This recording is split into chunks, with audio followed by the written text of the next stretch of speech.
সিলেট থেকে শুরু হলো বিএনপির নির্বাচন অগ্রযাত্রা।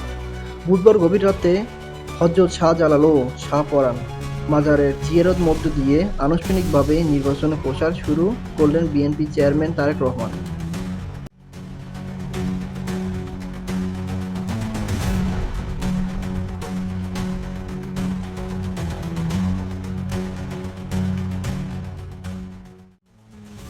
দক্ষিণ সুরমার বিনাইমপুর গ্রামে দীর্ঘ ২২ বছর পর তিনি নিজের শ্বশুরবাড়িতে যান।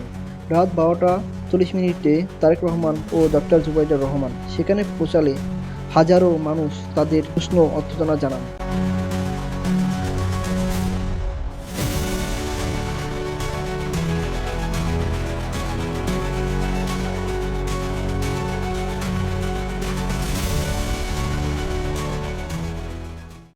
সেখানে দেওয়া বক্তব্যের তারেক রহমান সরাসরি ভোটারদের কাছে ভোট চান।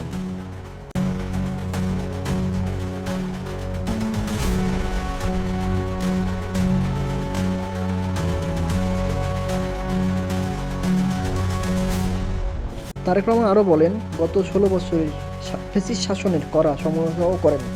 তিনি বলেন, স্বৈরশাসন জনগণের ভোট অধিকার কেড়ে নিয়েছিল। বিএনপি সেই অধিকার ফিরিয়ে দিতে চান।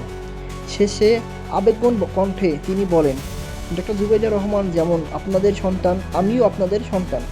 সন্তান হিসেবে আমি আপনাদের কাছে আমার অনুরোধ, এই আসনে বিএনপিকে বিজয়ী করুন।